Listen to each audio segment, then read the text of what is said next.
인생 2막 매주 여러분께 들려드리는 진짜 인생 역전 이야기.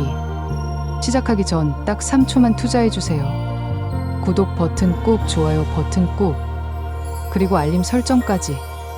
여러분의 작은 응원이 더 좋은 이야기를 만듭니다. 자, 그럼 오늘의 주인공을 만나볼까요? 2024년 3월 12일 화요일 밤 10시 서울 대치동 학원가의 불빛들이 여전히 환하게 빛나고 있었습니다. 피아노 학원 리틀 모차르트 3층 원장실에서 이지혜는 마지막 학부모 상담을 마치고 혼자 남아 있었습니다. 42세, 15년째 이 자리를 지키고 있는 원장이었습니다. 벽면을 가득 채운 상장들이 형광등 불빛에 반짝였습니다. 2023년 콩쿠르 입상자 10명 배출, 강남 3대 피아노 학원, 서울대 음대 진학률 1위. 한 장 한 장이 지혜의 땀과 시간으로 만들어진 증거였습니다. 그런데 이상했습니다. 가슴이 뛰지 않았습니다. 오히려 숨이 막히는 것 같았습니다. 창밖으로 대치동 풍경이 보였습니다. 밤 10시가 넘었는데도 꺼지지 않는 학원 불빛들. 급하게 걸어가는 학생들. 택시를 잡는 학부모들. 지혜는 저 풍경 속에서 15년을 살았습니다. 아니, 살았다는 표현이 맞을까요?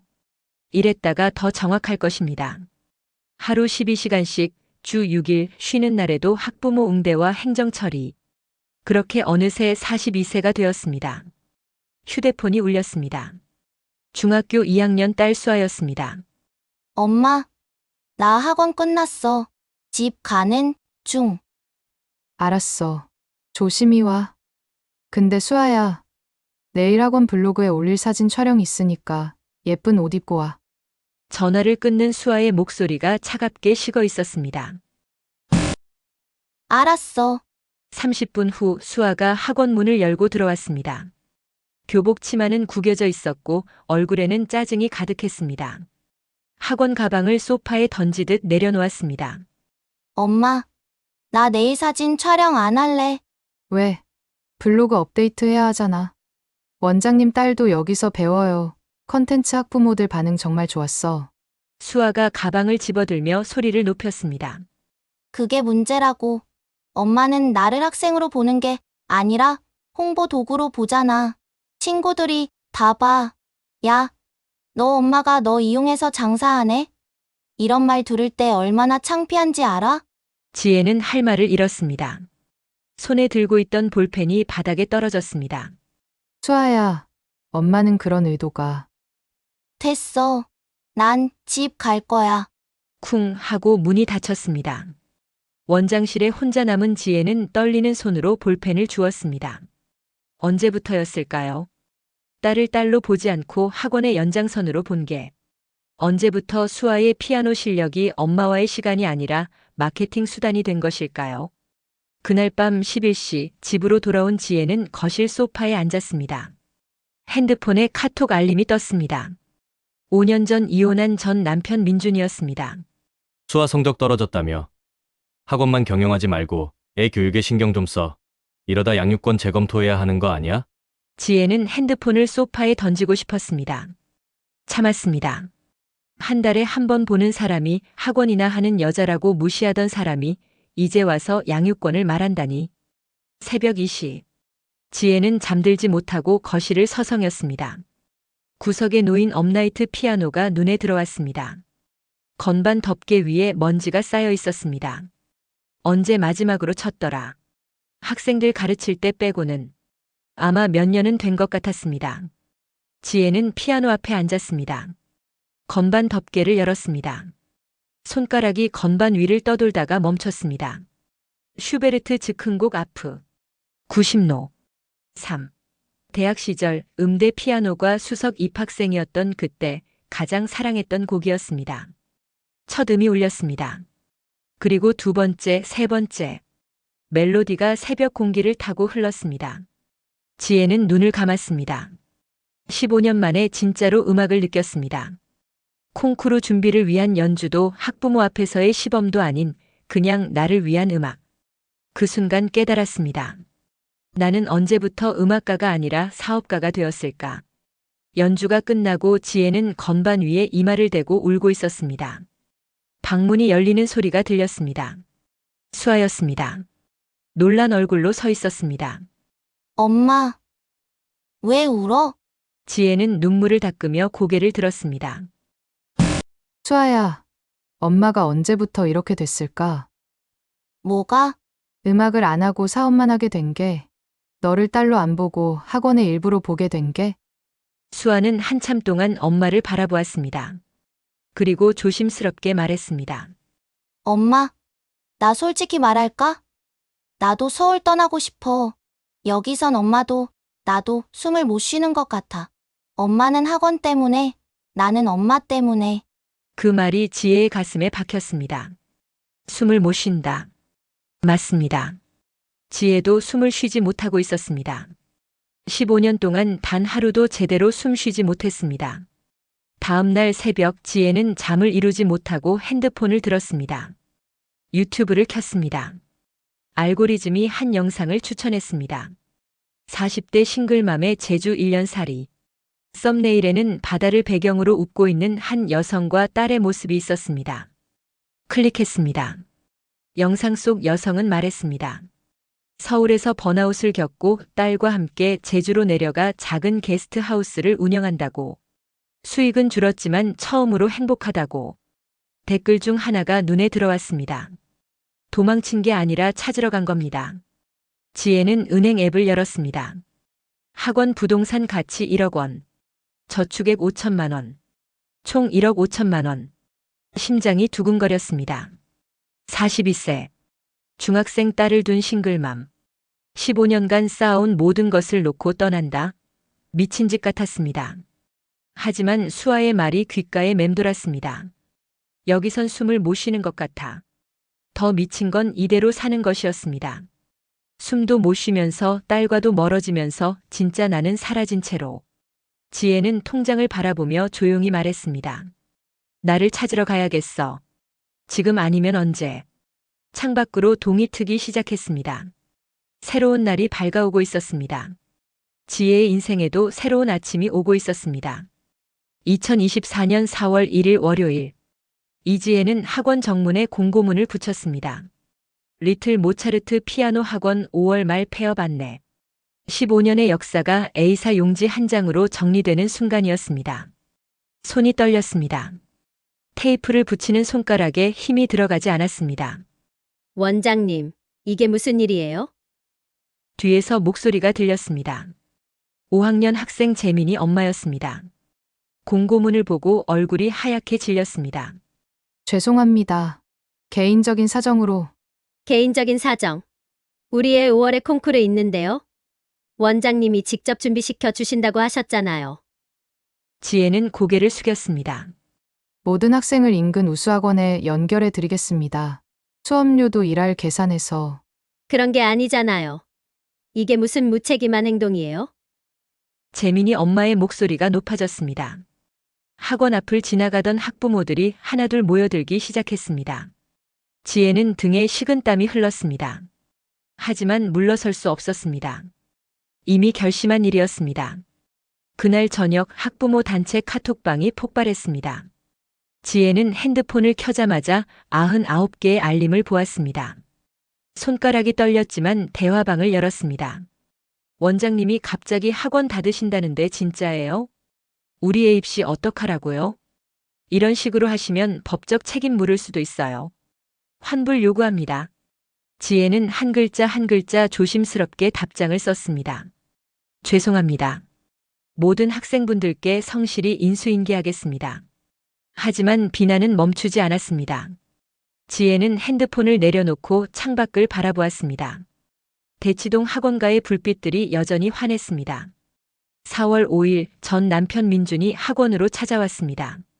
정장 차림에 서류 가방을 든 모습이었습니다. 5년 전 이혼할 때와 똑같은 차가운 표정이었습니다. 지혜 씨, 정신 차려요. 수아 전학. 제주, 네, 결정했어요. 농담하시는 거죠? 수아는 지금 강남에서 좋은 교육을 받고 있어요. 제주 가면 뭘 배워요? 지혜는 책상 위에 놓인 서류들을 정리하며 답했습니다. 수아는 여기서 숨을 못 쉬고 있어요. 숨? 그런 감상적인 얘기 하지 마세요. 현실을 봐야죠. 민준이 책상을 손으로 탁 쳤습니다. 지혜는 놀라 고개를 들었습니다. 지혜 씨, 양육권 재조정 신청할 겁니다. 법원에서 이런 무책임한 행동을 좋게 보지 않을 거예요. 무책임하지 않아요. 저는 수아와 함께 새로운 삶을 시작하는 거예요. 새로운 삶, 도망가는 거죠. 실패한 사람들이 하는 변명이에요. 민준은 돌아서서 나갔습니다. 문이 쾅 닫혔습니다. 지혜는 의자에 주저앉았습니다. 손이 떨렸습니다. 양육권. 그 단어가 가슴에 박혔습니다. 그날 밤 지혜는 변호사 사무실을 찾았습니다. 40대 중반의 여성 변호사가 차분하게 설명했습니다. 어머니께서 제주에 안정적으로 정착하시고 수아 양이 잘 적응한다면 문제 없습니다. 오히려 환경 개선으로 볼 수 있어요. 하지만 증거를 남기셔야 합니다. 제주에서의 생활 기록, 수아의 학교 적응 과정 같은 것들이요. 지혜는 고개를 끄덕였습니다. 돌아오는 길 한강 다리를 건너며 생각했습니다. 나는 정말 잘하고 있는 걸까? 수아를 위한 선택이 맞을까? 4월 중순 학원 매각 절차가 시작되었습니다. 부동산 중개인은 고개를 저었습니다. 원장님, 급매로 내놓으시면 가격이 많이 떨어집니다. 최소 3개월은 기다리셔야 해요. 시간이 없어요. 5월 안에 정리해야 합니다. 그럼 8천만 원 정도 예상하셔야 할 것 같습니다. 지혜는 가슴이 철렁했습니다. 원래 기대했던 1억보다 2천만 원이 적었습니다. 하지만 선택의 여지가 없었습니다. 알겠습니다. 진행해 주세요. 4월 20일 학원 매각이 완료되었습니다.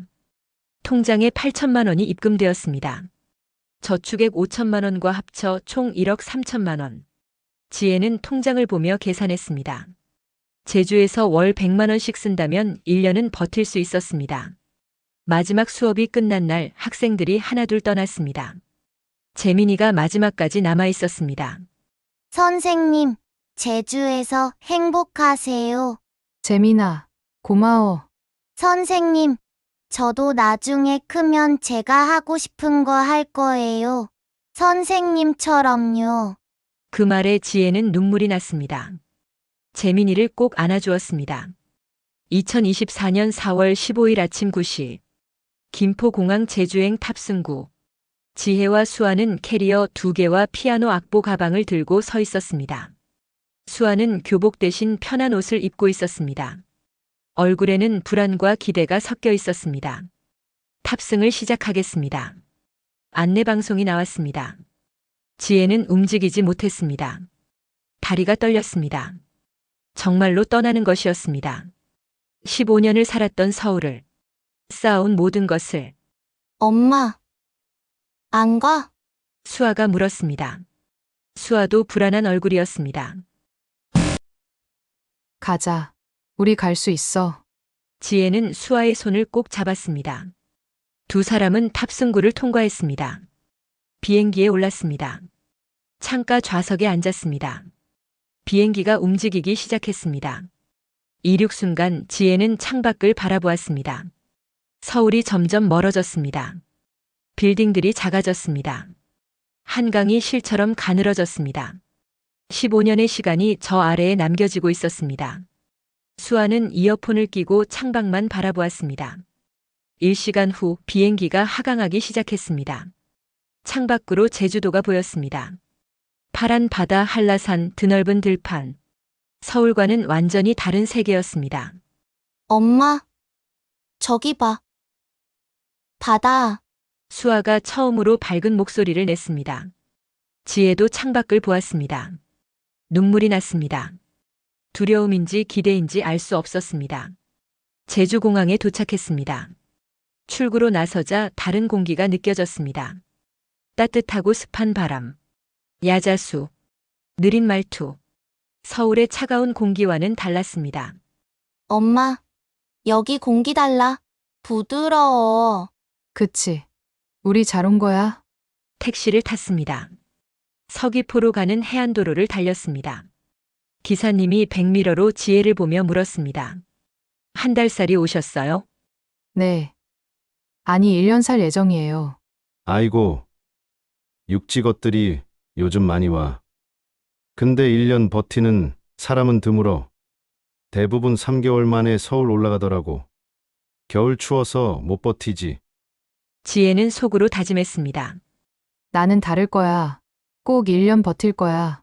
30분을 달려 작은 마을에 도착했습니다. 관광지에서 벗어난 주민 중심 지역이었습니다. 한 달살이 집은 해안도로에서 10분 들어간 단독주택이었습니다. 낡았지만 정겨워 보였습니다. 대문을 열자 한 할머니가 마당에서 기다리고 있었습니다. 68세쯤 되어 보였습니다. 얼굴은 햇볕에 그을렸고 손은 거칠었습니다.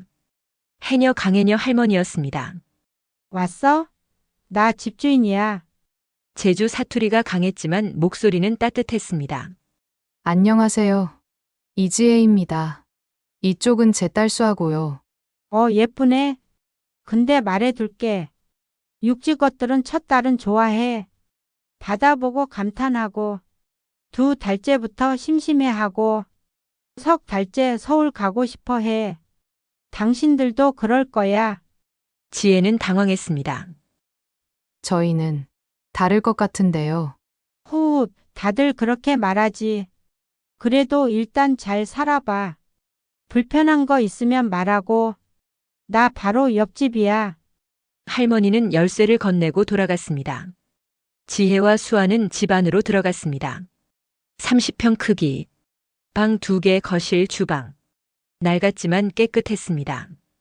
거실 창문을 열었습니다. 바다가 보였습니다. 수평선까지 한눈에 들어왔습니다. 와, 진짜.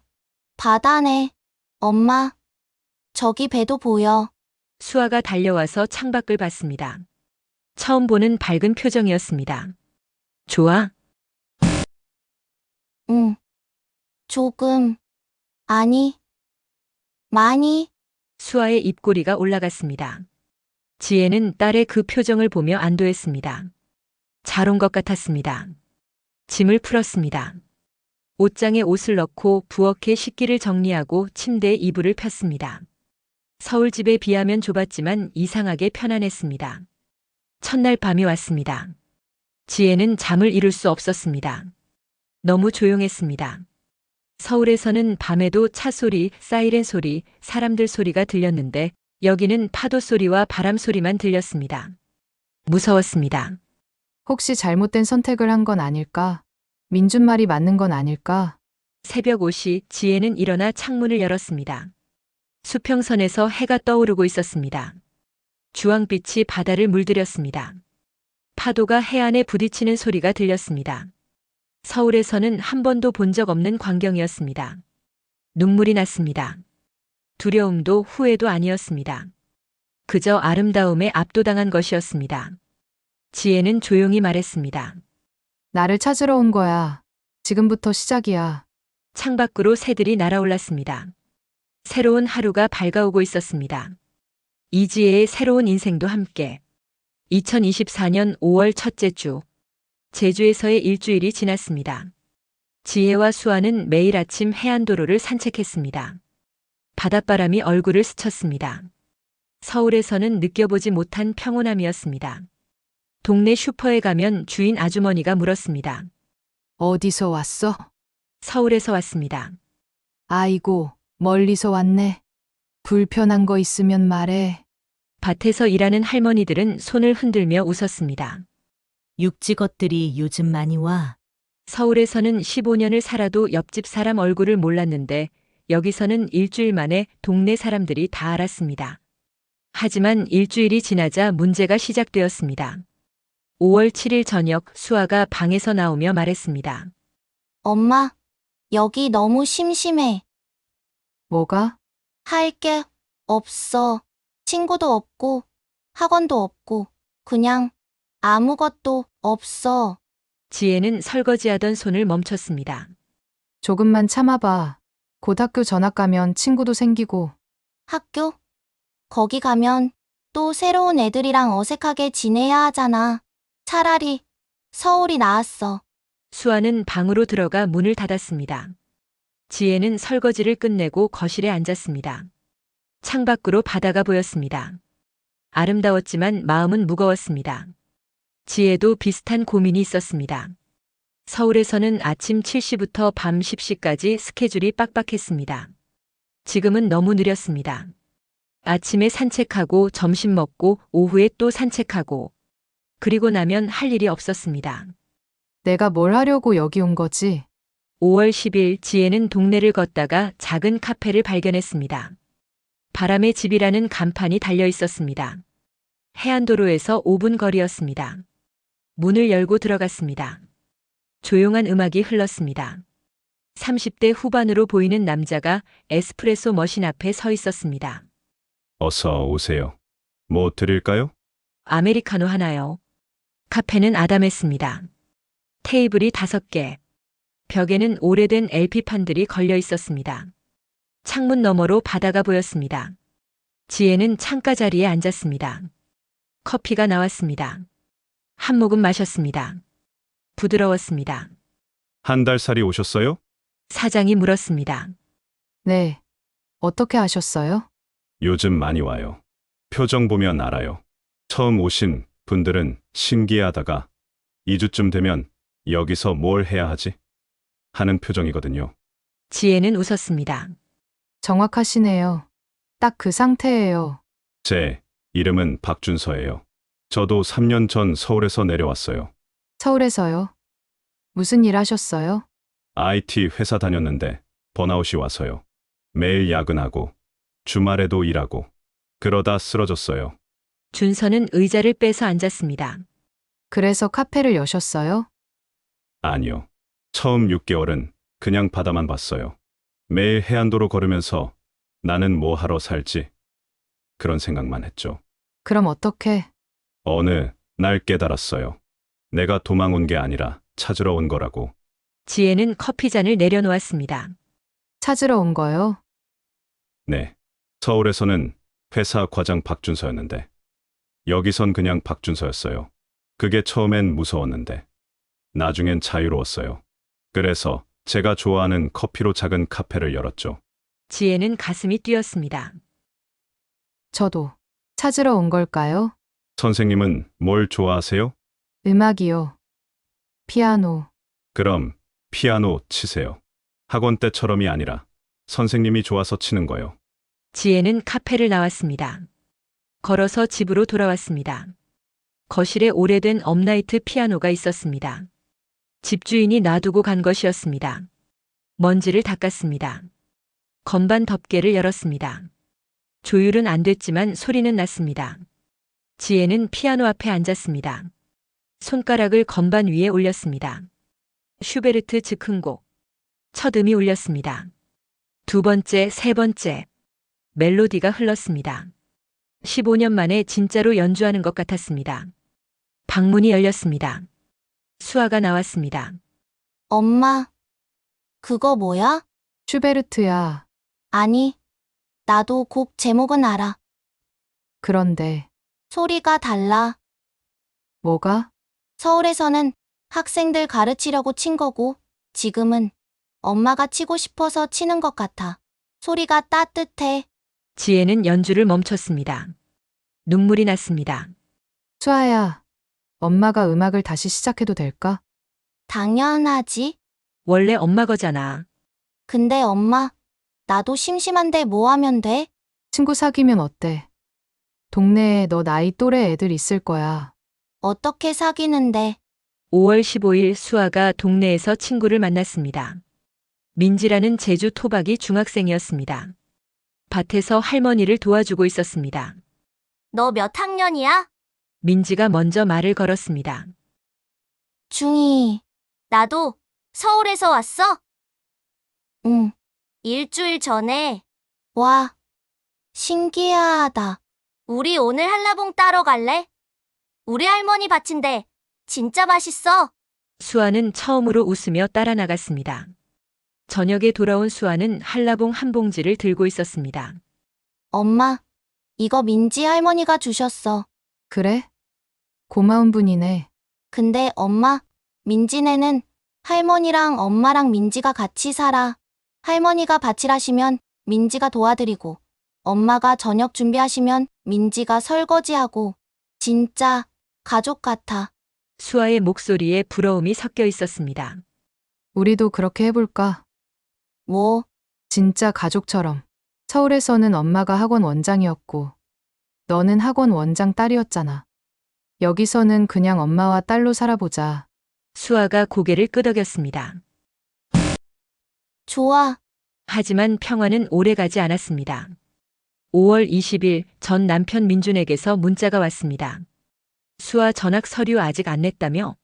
빨리 안 하면 양육권 문제 제기할 거야. 지혜는 손이 떨렸습니다. 전학 서류. 서울 학교에 퇴학 신청을 해야 하고 제주 학교에 전학 신청을 해야 했습니다. 하지만 망설여졌습니다. 일단 서류를 내면 정말로 돌아갈 수 없었습니다. 5월 22일 해녀 할머니가 찾아왔습니다. 지혜야, 아직 안 도망갔네? 네. 할머니, 저 여기 좋아요. 그래? 근데 표정이 안 좋은데. 무슨 일 있어? 지혜는 망설이다가 말했습니다. 딸 전학 문제로요. 전 남편이 양육권 문제를 거론해서. 양육권? 그 사람이 애 키워본 적이나 있어? 없어요. 그냥 위협하는 거예요. 그럼 겁낼 거 뭐 있어? 너 여기서 잘 살면 돼. 그게 답이야. 할머니의 말은 단순했지만 힘이 있었습니다. 근데 말이야, 진짜로 여기 살 거면 바다랑 친해져야 해. 내일 아침 나랑 바다 가자. 해녀는 못 돼도 바다는 알아야지. 5월 23일 새벽 5시. 지혜는 할머니와 함께 바다로 갔습니다. 수평선이 붉게 물들고 있었습니다. 파도가 해안에 부딪혔습니다. 봐, 이게 우리 바다야. 매일 다르지? 오늘은 잔잔한데 내일은 거칠 수도 있어. 할머니가 말했습니다. 사람도 그래. 매일 달라. 그걸 받아들이는 게 제주 사는 거야. 너도 서울에서는 학원 원장이었지만 여기서는 다른 사람이 될 수 있어. 지혜는 파도를 바라보며 물었습니다. 할머니, 저 정말 여기서 새로운 시작을 할 수 있을까요? 할 수 있고 없고는 내가 정하는 거야. 바다도 그래. 무서워하면 무서운 거고 친구처럼 대하면 친구가 되는 거야. 그날 오후 지혜는 서울 학교에 퇴학 신청서를 냈습니다. 제주 학교에 전학 신청서를 냈습니다. 돌이킬 수 없는 선택이었습니다. 손이 떨렸지만 후회는 없었습니다. 5월 25일 준서의 카페에서 지혜는 말했습니다. 저 결심했어요. 여기서 음악을 다시 시작하기로요. 어떻게요? 아직 모르겠어요. 하지만 학원은 아니에요. 진짜 음악을요. 준서가 웃었습니다. 그거면 됐어요. 방법은 나중에 찾으면 되죠. 그날 밤 지혜는 피아노 앞에 앉았습니다. 쇼팽 녹턴을 쳤습니다. 창밖으로 별이 보였습니다. 서울에서는 볼 수 없었던 별들이었습니다. 지혜는 조용히 말했습니다. 나는 찾으러 온 거야. 나를. 수아가 방에서 나와 엄마 옆에 앉았습니다. 말없이 연주를 들었습니다. 모녀는 그렇게 밤을 함께 했습니다. 서울에서는 한 번도 없었던 시간이었습니다. 다음 날 아침 지혜는 통장을 확인했습니다. 1억 3천만 원에서 한 달 생활비 120만 원을 쓴 상태였습니다. 남은 돈 1억 1,800만 원. 11개월을 더 버틸 수 있었습니다. 지혜는 창밖을 바라보며 생각했습니다. 11개월 안에 뭔가 찾아야 해. 내가 진짜로 하고 싶은 것을. 그리고 그걸로 살 수 있는 방법을. 바다에서 바람이 불어왔습니다. 제주 바람은 거칠지만 따뜻했습니다. 지혜는 그 바람을 맞으며 미소 지었습니다.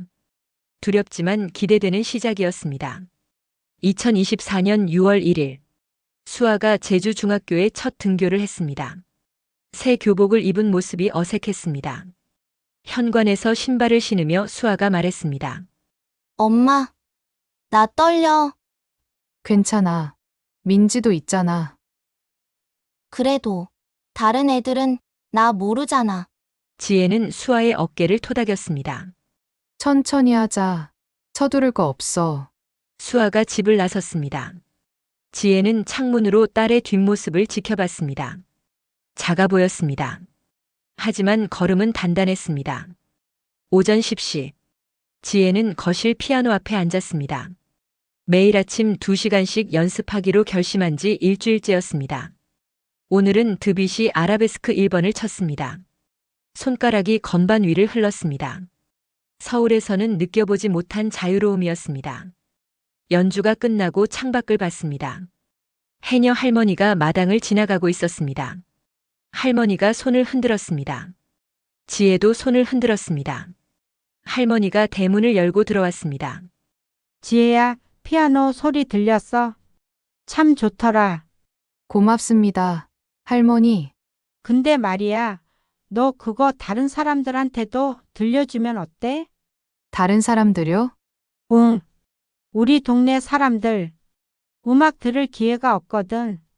가끔 이렇게 연주회 같은 거 해주면 좋을 것 같아. 지혜는 망설였습니다. 저는 아직 준비가 안 된 것 같아요. 준비? 너 지금 잘하잖아. 완벽할 필요 없어. 그냥 들려주면 돼. 할머니는 웃으며 돌아갔습니다. 지혜는 피아노를 바라봤습니다. 연주회. 학원에서는 수없이 했습니다. 하지만 그건 사업이었습니다. 이건 다를 것 같았습니다. 오후 3시. 수아가 학교에서 돌아왔습니다. 얼굴이 밝았습니다. 엄마, 오늘 재미있었어. 정말. 무슨 일 있었어? 민지가 나 친구들한테 소개해줬어. 다들 서울에서 왔다고 신기해했어. 그리고 점심시간에 같이 밥 먹었어. 지혜는 안도했습니다.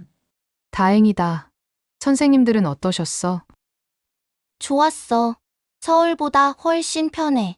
선생님들도 덜 무섭고. 수아는 가방을 내려놓고 냉장고를 열었습니다. 한라봉을 꺼내 먹었습니다. 서울에서는 볼 수 없었던 여유로운 모습이었습니다. 6월 5일. 지혜는 준서의 카페를 찾았습니다. 아메리카노를 주문했습니다. 준서가 커피를 내리며 물었습니다. 요즘 어때요? 조금씩 적응하고 있어요. 수아도 학교 잘 다니고. 그럼 다행이네요. 근데 앞으로 계획은 있으세요? 지혜는 커피를 한 모금 마셨습니다. 할머니가 그러시더라고요. 동네 사람들한테 연주 들려주면 어떻겠냐고. 좋은 생각인데요? 근데 저는 아직 자신이 없어요. 준서가 의자를 빼서 앉았습니다. 자신 없는 게 당연해요. 새로운 시작인데. 근데 선생님, 학원에서 연주할 때랑 지금이랑 뭐가 다른 것 같아요? 학원에서는 의무였어요. 지금은 선택이죠. 그게 더 무섭죠. 하지만 그게 진짜예요. 지혜는 고개를 끄덕였습니다. 준서의 말이 맞았습니다. 6월 10일. 지혜는 해녀 할머니를 찾아갔습니다. 할머니는 마당에서 물질 도구를 손질하고 있었습니다. 할머니, 연주회 하고 싶어요. 오, 정말? 언제? 10월 첫째 주 어때요? 한 달 준비하면 될 것 같아요. 좋아. 내가 동네 사람들한테 알릴게. 근데 어디서 해? 저희 집 거실에서요. 작지만 15명 정도는 들어갈 것 같아요. 완벽하네. 입장료는? 지혜는 놀랐습니다. 입장료요? 그냥 무료로 하려고 했는데 안 돼. 공짜면 사람들이 소중하게 안 들어. 10,000원만 받아. 차 한 잔 주고. 그럼 그렇게 할게요. 할머니가 웃었습니다. 잘 생각했어. 너 제주 것 다 됐네. 6월 중순. 지혜는 매일 연습했습니다. 프로그램을 짰습니다. 슈베르트 즉흥곡, 쇼팽 녹턴, 드뷔시 아라베스크, 그리고 마지막은 슈만 트로이메라이. 총 40분 길이었습니다. 수아도 도왔습니다. 거실을 정리하고 의자를 빌리고 다과 준비 계획을 세웠습니다. 모녀가 함께 일하는 시간이 행복했습니다. 6월 20일. 전 남편 민준에게서 전화가 왔습니다. 지혜는 긴장하며 받았습니다. 여보세요. 지혜 씨. 나 민준이야. 무슨 일이에요? 수아 만나고 싶어서 이번 주말에 제주 갈게. 지혜는 당황했습니다. 갑자기요? 수아가 제주에서 어떻게 지내는지 보고 싶어서 양육권 문제도 있고 전화를 끊고 지혜는 수아에게 말했습니다. 수아야, 아빠가 이번 주말에 온대. 왜? 너 보고 싶다고. 수아는 복잡한 표정을 지었습니다. 그래. 만날게. 6월 23일 토요일. 민준이 제주에 도착했습니다. 지혜와 수아는 공항에서 그를 만났습니다. 민준은 정장 대신 청바지를 입고 있었습니다. 조금 달라 보였습니다. 수아야, 오랜만이다. 바빠. 세 사람은 카페로 갔습니다. 준서의 카페였습니다. 민준이 주문을 하고 자리에 앉았습니다. 수아야, 학교는 어때? 좋아요. 친구들도 잘 지내고. 성적은? 지혜가 끼어들었습니다. 민준 씨, 성적 이야기는 나중에 해요. 민준이 고개를 끄덕였습니다. 미안. 습관적으로. 수아야, 아빠가 물어볼게. 너 여기서 행복해? 수아는 잠시 생각하더니 말했습니다. 서울보다 훨씬. 뭐가 좋은데? 엄마가 달라졌어. 서울에서는 항상 바빴는데, 여기서는 나랑 시간을 보내. 그리고 나도 숨을 쉴 수 있어. 민준은 커피를 마시며 말이 없었습니다. 지혜가 조심스럽게 물었습니다. 양육권 문제는요? 철회할게. 수아가 행복하면 됐어. 지혜는 놀랐습니다. 정말요? 응. 내가 생각이 짧았어. 미안해. 지혜 씨. 그리고 수아야, 아빠도 미안해. 너한테 강남에서 공부하라고만 했지. 내가 뭘 원하는지는 물어보지 않았어. 수아의 눈에 눈물이 고였습니다. 괜찮아. 아빠? 민준은 하루 더 제주에 머물렀습니다. 수아와 함께 해안도로를 걸었습니다. 지혜는 그 모습을 멀리서 지켜봤습니다. 민준이 달라진 것 같았습니다. 다음 날 공항에서 민준이 말했습니다. 지혜 씨, 용기 있는 선택이었어. 나도 배울 게 많아. 고마워요. 수아 자주 보러 오세요. 그럴게. 그리고 양육비 좀 더 보낼게. 두 사람 잘 살 수 있게. 민준이 떠나고 수아가 말했습니다. 엄마. 아빠 좀 달라진 것 같지? 그러게.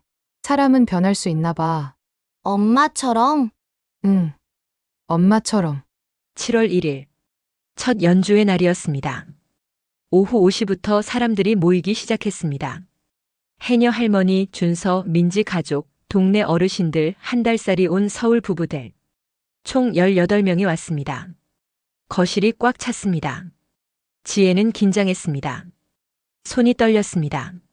수아가 엄마 손을 잡았습니다. 엄마. 할 수 있어. 고마워. 수아야. 지혜는 피아노 앞에 앉았습니다. 심호흡을 했습니다. 첫 곡은 슈베르트 즉흥곡이었습니다. 손가락이 건반을 눌렀습니다. 첫 음이 울렸습니다. 음악이 흘렀습니다. 지혜는 눈을 감았습니다. 15년 만에 진짜로 음악을 하고 있었습니다. 누군가를 위한 연주가 아니라 음악 자체를 위한 연주였습니다. 40분의 연주가 끝났습니다. 박수가 터졌습니다. 해녀 할머니가 눈물을 닦았습니다. 지혜야, 이게 진짜 음악이구나. 가슴이 뛴다. 한 달살이 온 서울 여성이 손을 들었습니다.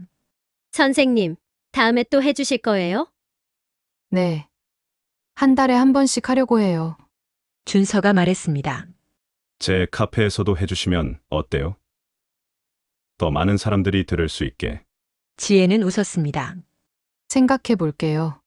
연주회가 끝나고 사람들이 돌아갔습니다. 지혜와 수아는 거실을 정리했습니다. 입장료로 18만 원을 받았습니다. 많은 돈은 아니었습니다. 하지만 의미가 있었습니다. 엄마. 오늘 정말 멋있었어. 고마워. 수아야. 내가 있어서 할 수 있었어. 엄마. 우리 잘하고 있는 거지? 응. 우리 잘하고 있어. 그날 밤 지혜는 일기를 썼습니다. 오늘 나는 음악가로 다시 태어났다. 학원 원장이 아니라 진짜 음악가로. 창밖으로 별이 보였습니다. 제주의 별은 서울보다 많았습니다. 지혜는 그 별들을 보며 생각했습니다. 나는 도망 온 게 아니었어. 찾으러 온 거였어. 나를. 2024년 9월 1일, 지혜는 큰 결심을 했습니다. 거실을 개조해 작은 음악 살롱을 열기로 한 것입니다. 바람의 피아노 살롱. 학원이 아니었습니다.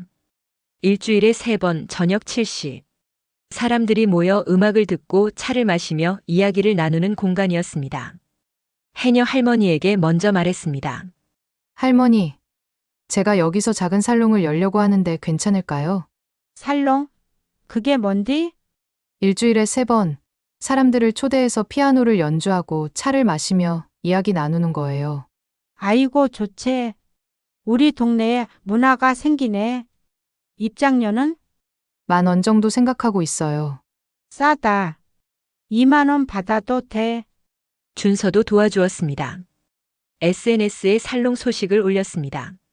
인스타그램에 사진과 함께 해시태그 제주 숨은 명소 해시태그 바람의 피아노 살롱 해시태그 진짜 음악이라는 해시태그를 달았습니다. 9월 15일 첫 살롱이 열렸습니다. 12명이 왔습니다. 지혜는 슈베르트와 쇼팽을 연주했습니다. 연주가 끝나자 한 여성이 물었습니다. 선생님은 왜 제주로 오셨어요? 지혜는 잠시 생각했습니다. 저를 찾으러 왔어요. 15년 동안 잃어버렸던 저를요. 사람들이 고개를 끄덕였습니다. 공감하는 표정이었습니다. 한 달 후 입소문이 났습니다. 예약이 밀려들었습니다. 일주일에 3회 회당 15명. 한 달 수익은 180만 원이었습니다. 여기에 차와 간단한 베이커리 판매로 100만 원 추가.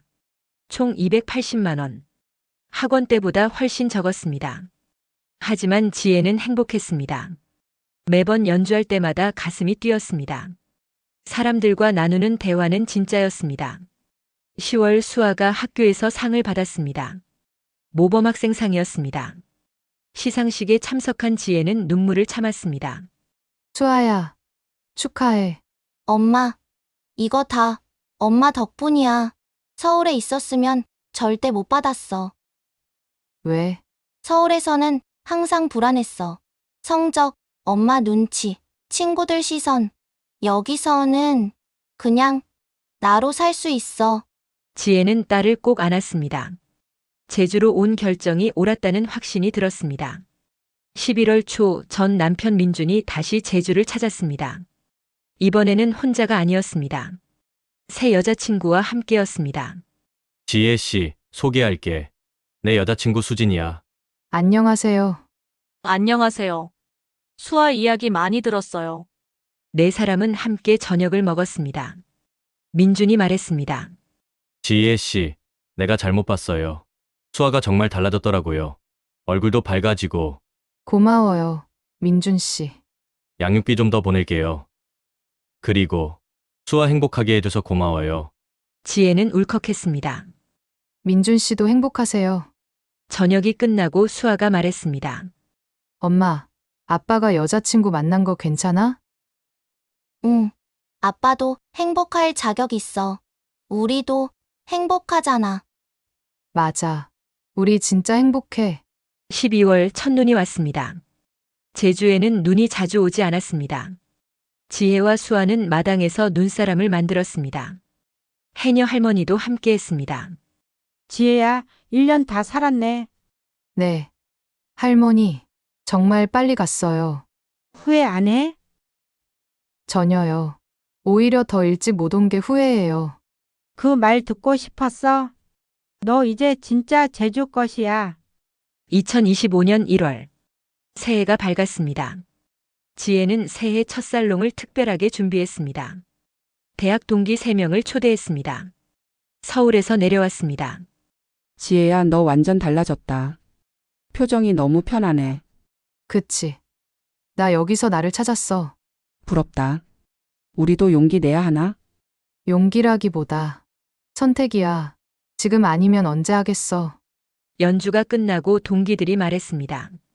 지혜야, 너 진짜 행복해 보여. 20대 때보다 더. 맞아. 그때는 성공하려고만 했는데 지금은 그냥 살고 있어. 있는 그대로. 3월 살롱이 1주년을 맞았습니다. 특별 공연을 준비했습니다. 수아도 함께 연주하기로 했습니다. 엄마가 피아노를 치고 딸이 플루트를 불었습니다. 25명이 왔습니다. 거실이 꽉 찼습니다. 모녀의 합주가 시작되었습니다. 슈만 트로이메라이었습니다. 아름다운 멜로디가 흘렀습니다. 연주가 끝나자 기립박수가 터졌습니다. 해녀 할머니가 꽃다발을 들고 나왔습니다. 지혜야, 소아야, 1주년 축하해. 지혜는 눈물을 참을 수 없었습니다. 수아도 울고 있었습니다. 할머니가 말했습니다. 너희 덕분에 우리 동네가 달라졌어. 음악이 생기고 사람들이 모이고. 고마워. 그날 밤 모든 손님이 돌아가고 지혜는 수아와 마주 앉았습니다. 수아야, 1년 어땠어? 최고였어. 엄마랑 이렇게 많은 시간을 보낸 게 처음인 것 같아. 나도야. 미안해. 수아야, 서울에서 너한테 잘 못해줘서. 괜찮아. 엄마, 지금 행복하면 됐지. 앞으로도 계속 여기 있을래? 당연하지. 여기가 우리 집이야. 지혜는 딸을 안았습니다. 오래 안고 있었습니다. 2025년 4월 15일. 정확히 1년이 되는 날이었습니다. 지혜는 새벽에 일어나 해안도로로 갔습니다. 일출을 보러 갔습니다. 수평선이 붉게 물들었습니다. 태양이 떠올랐습니다. 파도가 해안에 부딪혔습니다. 지혜는 그 광경을 보며 지난 1년을 떠올렸습니다. 두려움으로 시작한 여행이었습니다. 하지만 이제는 확신으로 가득했습니다. 통장 잔고는 5천만 원으로 줄었습니다. 하지만 마음은 15년 만에 가장 풍요로웠습니다. 수아가 옆에 왔습니다. 엄마, 여기 있을 줄 알았어. 응, 1년 전 오늘 우리 제주 왔지. 맞아. 그때 엄마 엄청 떨었잖아. 너도 떨었어. 근데 지금은 안 떨려. 여기가 집이니까. 지혜는 딸의 손을 잡았습니다. 수아야, 후회 안 해. 후회? 오히려 더 일찍 오던 게 후회지. 엄마는 나도 같아. 10년 전에 왔으면 더 많은 걸 누렸을 텐데. 그럼 다른 사람들한테 뭐라고 해주고 싶어? 지혜는 수평선을 바라보며 말했습니다. 나이는 핑계가 아니라고. 지금이 가장 젊은 날이라고. 내일은 오늘보다 하루 더 늙은 날이니까. 멋있다. 엄마, 너도 나중에 어른 되면 후회 없이 살아. 내가 정말 원하는 걸 하면서. 알았어. 엄마처럼. 해가 완전히 떠올랐습니다. 새로운 하루가 시작되었습니다. 지혜의 새로운 인생도 계속되고 있었습니다. 오후 살롱에서 정기 공연이 있었습니다. 지혜는 새로운 곡을 준비했습니다. 베토벤 월광 소나타 3악장이었습니다. 어렵지만 도전하고 싶었습니다. 연주 전에 지혜는 말했습니다. 오늘은 특별한 날입니다. 제가 제주에 온 지 정확히 1년이 되는 날이에요. 1년 전 저는 서울에서 학원을 운영했습니다. 성공했지만 공허했습니다. 딸과도 멀어졌고, 음악도 잃었습니다. 그래서 모든 걸 정리하고 여기 왔습니다. 많은 사람이 도망이라고 했습니다. 하지만 저는 찾으러 온 거였습니다. 저 자신을요. 사람들이 조용히 들었습니다. 오늘 연주할 곡은 베토벤 월광 소나타입니다. 어둠 속에서 빛을 찾는 곡입니다. 제 지난 1년과 같습니다. 연주가 시작되었습니다. 강렬한 첫 음이 울렸습니다. 지혜의 손가락이 건반 위를 질주했습니다. 15년 만에 진짜로 자유로운 연주였습니다. 연주가 끝났습니다. 잠시 침묵이 흘렀습니다. 그리고 폭발적인 박수가 터졌습니다. 사람들이 일어섰습니다. 기립박수였습니다. 준서가 말했습니다. 선생님, 이게 진짜 음악이네요. 서울 학원에서는 절대 들을 수 없는. 해녀 할머니가 눈물을 닦았습니다. 지혜야, 너 여기 온 거 신의 한 수였어. 그날 밤 모든 일정이 끝나고 지혜는 혼자 피아노 앞에 앉았습니다. 창밖으로 별이 보였습니다. 제주의 별은 여전히 많았습니다. 지혜는 조용히 건반을 쳤습니다. 즉흥 연주였습니다. 아무 악보도 없이 그냥 마음이 가는 대로 쳤습니다. 이게 진짜 음악이었습니다. 이게 진짜 자유였습니다. 수아가 방에서 나와 엄마 옆에 앉았습니다. 말없이 연주를 들었습니다. 지혜는 연주를 멈추지 않았습니다. 딸이 옆에 있다는 것만으로도 행복했습니다. 연주가 끝나고 수아가 말했습니다. 엄마, 사랑해. 나도 사랑해, 수아야. 엄마, 우리 여기서 계속 살자. 오래오래. 그래.